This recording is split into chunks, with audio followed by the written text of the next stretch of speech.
بسم اللہ الرحمن الرحیم. السلام علیکم. میں سمیع ابراہیم ہوں, میرے ساتھ فخر رحمان ہے اور آپ ہمارا یوٹیوب اور فیس بک چینل دیکھ رہے ہیں. ابھی آپ کو بتائیں گے کہ آج جو سماعت ہوئی سائفر کیس میں اسلام آباد ہائی کورٹ کا 2 رکنی بینچ جسٹس عامر فاروق کی سربراہی میں جسٹس میاں گل حسن اورنگزیب ان کے ساتھ ہیں.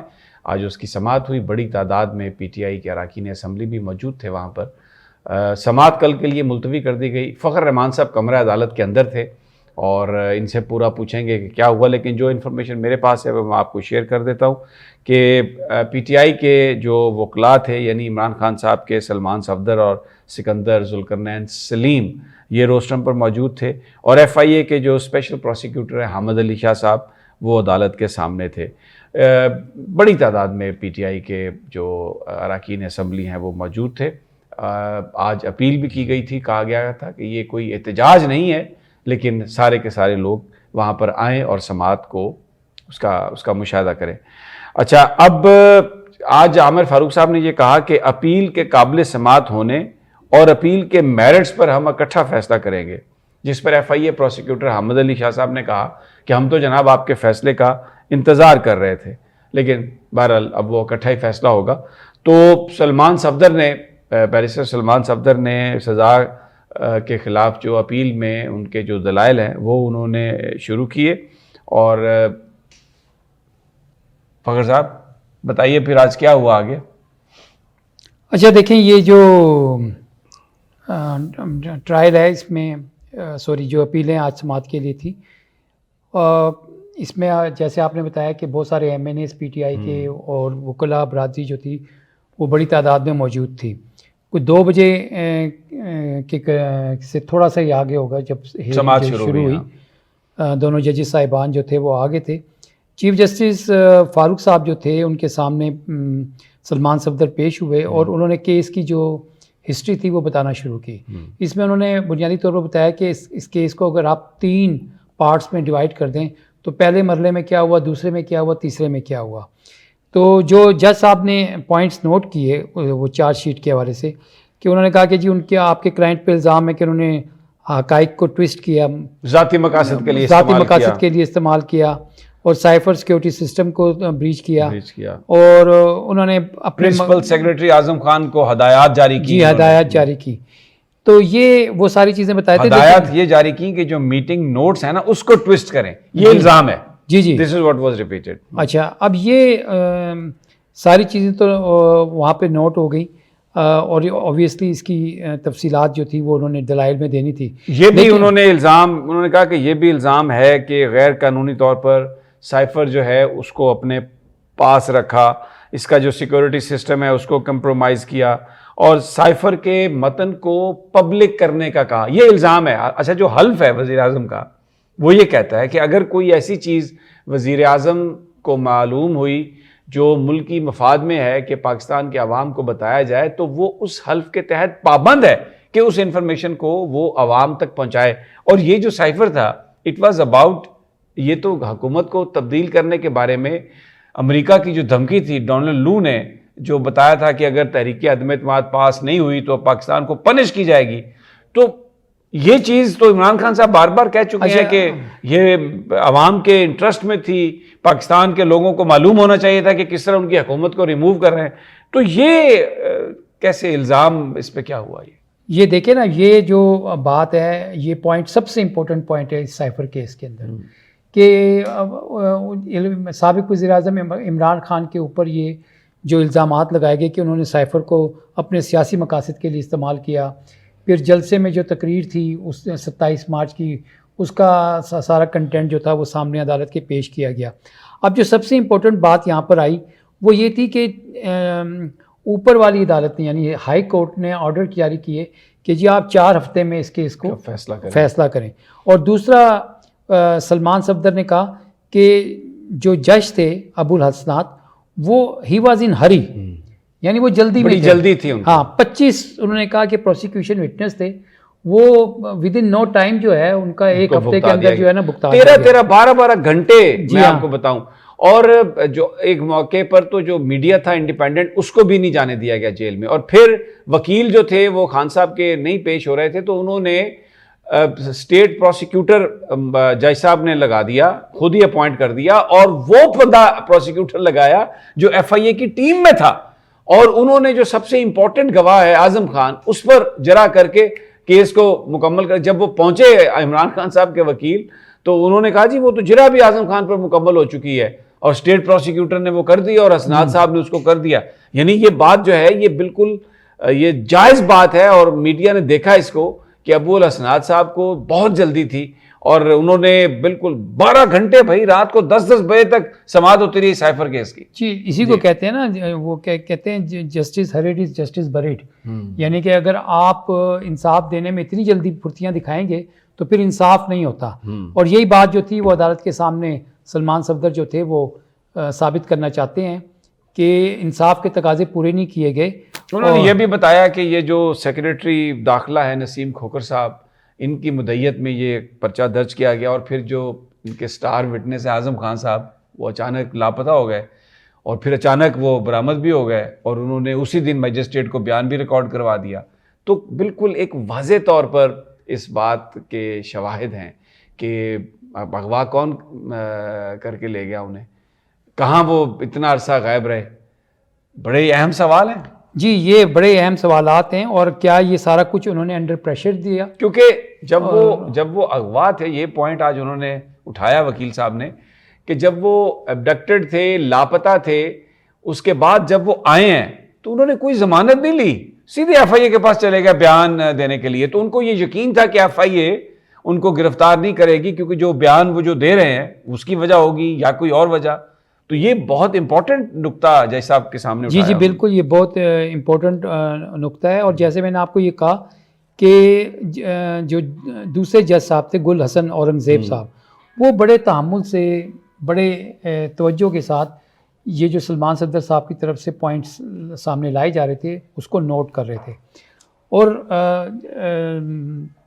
دلائل شروع ہونے سے پہلے، سماعت شروع ہونے سے پہلے سلمان صفدر کہہ رہے تھے کہ اگر ان کو 1.5 سے 2 گھنٹے مل گئے تو وہ یہ کیس یکسر جو ہے نا اڑوا سکتے ہیں، اور ان کے اس کیس کو توجہ سے سنا جائے. اچھا اس میں گل حسن اورنگزیب صاحب کا میں ایک آپ کو عرض کر دوں، انہوں نے یہ کہا کہ میں نہیں سمجھ پایا کہ اعظم خان پر کیا کرنے کا الزام ہے. کیا اعظم خان نے بانی پی ٹی آئی کے کہنے پر میٹنگ کے منٹس تیار کیے؟ یہ گل حسن اورنگزیب صاحب کا سوال تھا. پھر انہوں نے کہا کیا کوئی دستاویز پیش کی گئی کہ اعظم خان نے بانی پی ٹی آئی کے ہدایات پر عمل کیا، یعنی اس کو ثابت کرنے کے لیے؟ تو جس پر سلمان صفدر صاحب نے بتایا کہ نہیں، ایسی کوئی دستاویز نہیں جس پر ایسی کوئی بات لکھی گئی ہو، بالکل یہ بات غلط ہے. اسی لیے لکھا گیا ہے کہ اعظم خان کا کردار بعد میں دیکھا جائے گا. یہ گل حسن اورنگزیب صاحب نے پھر اس کے ریمارکس دیے. اور اعظم خان صاحب اغوا اور مقدمہ درج ہونے کے اگلے روز منظر عام پر آئے. جی ہاں، یعنی مقدمہ درج ہوا تو پھر بس اس کے بعد وہ اگلے روز وہ منظر عام پر آئے، اور انہوں نے اپنا بیان قلم بند کرانے کی درخواست کرائی، اور اسی دن اعظم خان کا تفتیشی اور میجسٹریٹ کے سامنے بیانات بھی ہو گئے. پہلی بار 23 اکتوبر کو چارج فریم ہوا، دوسری دفعہ 13 سپٹمبر کو چارج فریم ہوا، تیسری دفعہ چارج برقرار رہا. کچھ گواہوں کے بیانات ریکارڈ کرنے کی کارروائی جو ہے وہ بھی کالعدم ہوئی. یہ پوری تفصیلات بتائیں سلمان صفدر صاحب نے. 12 جنوری سے 30 جنوری تک ٹرائل کورٹ نے ٹرائل مکمل کر لیا. 12 سے 30 کے بیچ 18 دنوں میں یہ جو ٹرائل ہے یہ انہوں نے کمپلیٹ کر لیا. ان 18 دنوں میں جج صاحب کو ہمارا کنڈکٹ ٹھیک نہیں لگا. وہ جو اسٹیٹ پروسیکیوٹر بھی لگا دیے انہوں نے، اندر بھی نہیں جانے دیتے تھے، میڈیا کو بھی نہیں جانے دیتے تھے. ٹرائل 2 دفعہ کالعدم ہوا یہ کہ کیونکہ جبکہ حکم یہ تھا کہ اوپن ٹرائل ہونا چاہیے. اوپن ٹرائل ہو. اچھا 12 جنوری کو تیسرا راؤنڈ جو تھا وہ شروع ہوا تھا، اور 30 جنوری کو عدالت نے فیصلہ سنا دیا. راؤنڈ 2 میں بتایا سلمان صفدر صاحب نے کہ 2 دفعہ فرد جرم جو ہے وہ عائد ہوئی، اور یہ ہوا سارا. پوری تفصیل جو ہے آج بیان کی گئی ہے. سوال بھی کچھ اعظم خان نے جو ہے نا یہ بھی بتایا کہ سلمان صفدر نے یہ بھی بتایا کہ Azam Khan as accused mention ہی نہیں کیے گئے کہیں پہ. اس میں جو انٹرسٹنگ بات ہے کہ شاہ محمود قریشی کو صرف 4 لائنیں ہیں، اور ان پر 4 لائنوں پر 10 سال قید سنائی گئی. جی ہاں، 4 لائنیں ہیں. صرف شاہ محمود قریشی پر معاونت نہیں، سازش اور اشتعال انگیزی کا الزام ہے. 4 لائنیں ہیں، 10 سال قید شاہ محمود قریشی کو سنائی گئی. اور سلمان صفدر نے کہا کہ شاہ محمود قریشی کی 27 مارچ کا جو جلسے میں جو تقریر ہے وہ سلمان صفدر صاحب نے پڑھی تو جسٹس میاں گل حسن اورنگزیب نے کہا مجھے تو اس کا سر پیر ہی سمجھ میں نہیں آیا, اور اسی بیان کی بنیاد پر سزا دی گئی ہے. یہ سلمان صفدر صاحب نے بتایا, جس کی سر پیر جو ہے گل حسن اورنگزیب صاحب کو جب تقریر پڑھی تو وہ ان کو سمجھ میں نہیں آئی. گل حسن اورنگزیب صاحب نے کہا یہ تو سیاسی تقریر تھی, اور سیاسی تقریر پر سزا. دیکھیں نا, میں آپ کو یہی تو بتا رہا ہوں کہ یہ جب سزا سنائی گئی اور جس تیزی کے ساتھ سنائی گئی, اس کا مین مقصد یہی تھا کہ عمران خان الیکشن میں حصہ نہ لے سکیں. اس کا یہی مین مقصد تھا کہ جو الیکشن کمیشن آف پاکستان میں پارٹی کے حوالے سے ان کی ذمہ داریاں وہ نہ پوری کر سکیں. تو یہ سارا انٹرسٹنگ بات آئی کہ جلسہ 27 مارچ کو ہوا ہے, تقاریر 27 مارچ کو ہوئی ہیں, لیکن سازش 28 مارچ کو تیار ہوئی ہے. یعنی آپ یہ دیکھیں جو جلسہ ہے, جو ایویڈنس کی طور پر جو تقاریر پیش کی جا رہی ہیں وہ 27 مارچ کو ہوئی ہیں, جبکہ سائفر کی جو ساری سازش کہ اس کو ٹوسٹ کیا جائے, اس کو بدلا جائے, وہ پروسیکیوٹر یہ کہہ رہے ہیں کہ وہ 28 مارچ کو. اب یہ کیسے ہو گیا کہ تقریریں پہلے ہو گئیں اور سازش بعد میں بنی, اور پھر جو بعد میں بننے والی سازش ہے پہلے کی گئی تقریروں کی بنیاد پر وہ سزا سنا دی گئی ہے. یہ بڑا ایک دلچسپ پوائنٹ ہے. اچھا, سائفر کو انہوں نے یہ کہا کہ بانی پی ٹی آئی نے غیر قانونی طور پر اپنے پاس رکھا, تو اور عدالت نے سناتے ہوئے کہا کہ ایسا جان بوجھ کر کیا گیا ہے. تو یہ دونوں الزامات کیسے ہو سکتے ہیں؟ جان بوجھ کر کیا ہوگا یا غفلت ہوگی. چیف جسٹس صاحب نے یہ کہا, عامر فاروق صاحب نے, کہ یہ مجھے سمجھ نہیں آئی کہ غفلت ہوگی, جان بوجھ کر رکھا, یہ دونوں چیزیں کیسی ہو سکتی ہیں؟ آپ ایک پر سزا دے سکتے ہیں نا. تو جب کوئی ڈاکومنٹ آتا ہے تو پہلے سیکریٹری کے پاس آتا ہے, یہ کہا چیف جسٹس صاحب نے. اور عجیب واقعات جو ہیں اور عجیب گفتگو ہوئی. وہ دیکھیں نا, یہ جس طرح ہیئرنگ جو ہے نا ابھی ایڈجرن کر دی گئی ہے, لیکن اس سارے اور ایک بڑا اہم سوال یہ ہے کہ جو پرنسپل سیکرٹری کو چیز موصول ہوئی, کیا اسے ہم یہ تصور کر سکتے ہیں کہ وہ پرائم منسٹر کو موصول ہوئی ہے؟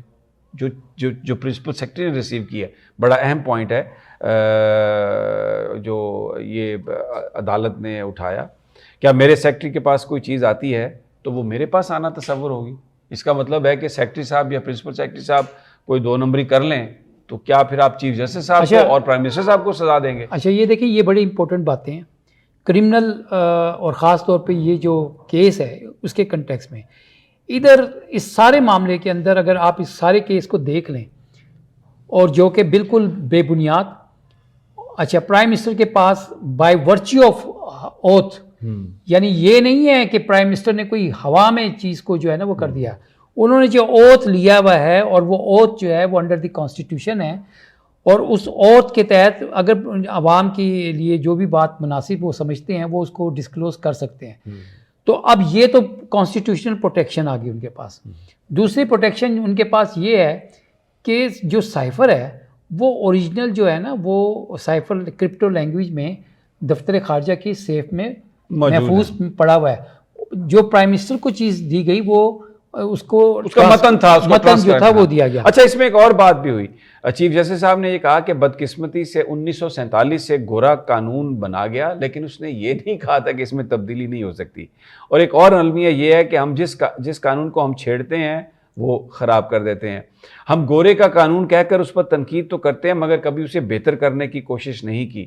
اور گورے نے تو یہ نہیں کہا تھا کہ آپ اسے تبدیل نہ کریں, پارلیمنٹ موجود ہے, قانون سازی کر سکتے ہیں, لیکن جس قانون میں ترمیم کرتے ہیں اسے بگاڑ دیتے ہیں, کیونکہ اپنی بچت کے لیے, اپنے کاموں کے لیے سب کچھ کرتے ہیں نا, سیلف انٹرسٹ کے لیے. انہوں نے کہا کہ آفیشیل سیکرٹ ایکٹ کے تحت یہاں آرم فورسز ممنوعہ جگہ وغیرہ نہیں ہے, اور کوڈ ڈاکومنٹ یا اس کا متن کہیں کمیونیکیٹ نہیں ہوا. بیرسٹر سلمان صفدر نے یہ بات بتائی, اور عدالت کو یہ بھی بتایا گیا کہ سائفر کوڈ کی شکل میں وصول ہوتا ہے. سائفر کو ڈی کوڈ کر کے اس کی 4-5 کاپیاں بنتی ہیں جو شخصیات کے پاس جاتی ہیں اور واپس آ جاتی ہیں. یہ چیف جسٹس صاحب, کیا امریکہ میں پاکستان کے سفیر اسد مجید نے کچھ کہا؟ یہ چیف جسٹس صاحب نے پوچھا.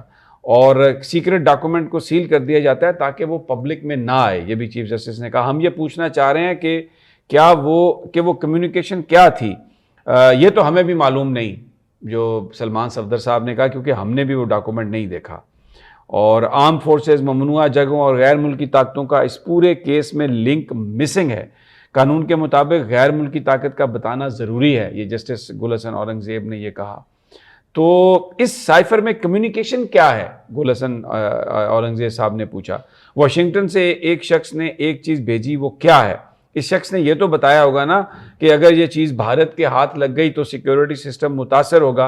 اور پھر کیا یہ جو سائفر ٹرائل کورٹ کا جو جج ہے, کیا سائفر اس کو دکھایا گیا؟ تو بانی پی ٹی آئی کے وکیل نے کہا کہ نہیں, ان کو بھی نہیں دکھایا گیا. تو پروسیکیوٹر صاحب پھر ہمیں کیسے پتہ چلے گا؟ جسٹس عامر فاروق نے کہا. ایک طرف تو کہتے ہیں کہ بانی پی ٹی آئی نے سب کچھ پبلک کر دیا, سلمان صفدر صاحب نے اس کو کہا. دوسری طرف کہتے ہیں سائفر دکھایا تو پبلک ہو جائے گا. آپ کی بتائی ہوئی باتوں میں خفیہ رکھے جانے والی تو کوئی بات ہی نہیں ہے. اس موقع پر گل حسن اورنگزیب صاحب نے یہ انہوں نے ریمارکس دیا. میں نے تو سائفر نہیں دیکھا اس لیے میں کچھ نہیں بتا سکتا کہ کیا لکھا ہے. سلمان صفدر صاحب نے یہ بات کہی ہے. تو پھر ہم پروسیکیوشن سے معلوم کر لیتے ہیں. عامر فاروق صاحب نے کہا اب سماعت جو ہے وہ کل تک کے لیے ملتوی ہو گئی. So very interesting. اس میں کیس ایکچولی بنتا ہی نہیں ہے ہی نہیں, اس کے پاؤں ہی نہیں ہے نا. یہ ایک ایسا کیس من گھڑت طریقے سے تیار کیا گیا جس کے صرف مقاصد, اور ججز کے سوالات سے یہ بات واضح ہو رہی ہے کہ ججز بھی اس بات کو سمجھ گئے ہیں. دیکھیں نا ججز سوالات اب اگر کرتے ہیں, کوئی پرچی نہ آئے تو میرا خیال ہے میرٹ پہ فیصلہ ہو جائے گا. نہیں, میرے خیال میں سمی جو چیزیں اس وقت ہائی لائٹ ہوئی ہیں عدالت کے سامنے, اس سے لگتا ہے کہ کیس کوئی نہیں ہے, یہ کیس کوئی نہیں ہے. اور بہرحال آج سماعت جو ہے وہ کل کے لیے ملتوی ہوگی. انشاءاللہ کل بھی ہم حاضر ہوں گے. اندر کیا ہوا یہ آج آپ کے سامنے ہم نے بتایا, پوری آپ کو تفصیل دیں گے. اجازت دیجیے, اللہ نگہبان.